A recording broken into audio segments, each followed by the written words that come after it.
Sama-sama katakan Yesus. Yesus, Kau sungguh baik. Yesus, nama-Mu indah. Yesus, ku cinta Kau selalu, ku tinggikan, ku agungkan selamanya. Ku mau memuji-Mu, ku selalu puji-Mu.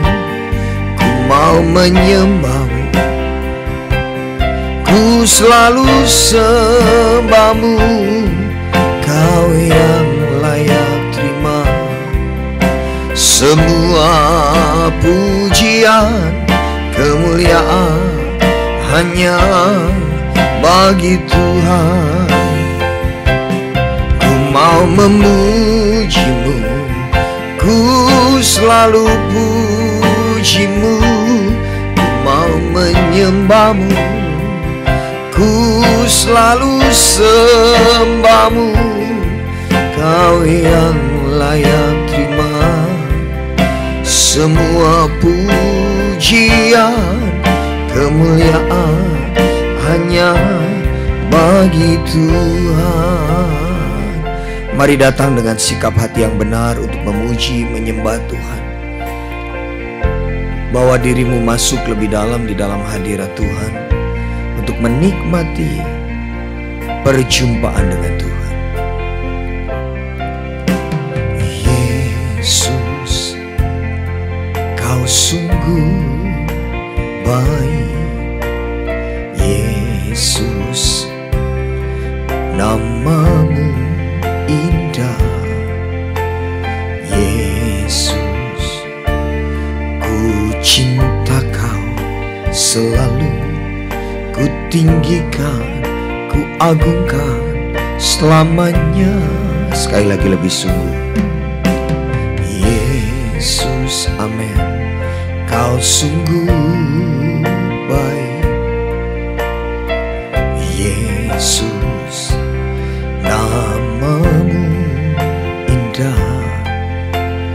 Yesus, ku cinta Kau selalu, ku tinggikan, ku agungkan selamanya.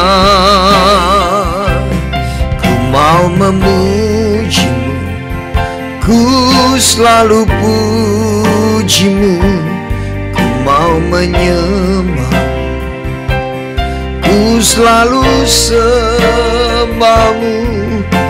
Kau yang layak terima semua pujian, kemuliaan hanya bagi Tuhan. Ku mau memuji-Mu, ku selalu puji-Mu. Ku mau menyembah-Mu, ku selalu sembah-Mu. Kau yang layak terima semua pujian, kemuliaan hanya bagi Tuhan. Ku mau memuji-Mu, ku selalu puji-Mu. Ku mau menyembah-Mu, ku selalu sembah-Mu. Kau yang layak terima semua pujian, kemuliaan hanya bagi Tuhan. Katakan, ku mau memuji-Mu, ku selalu puji-Mu. Ku mau menyembah-Mu, ku selalu sembah-Mu. Kau yang layak terima semua pujian, kemuliaan hanya bagi Tuhan. Kau yang layak terima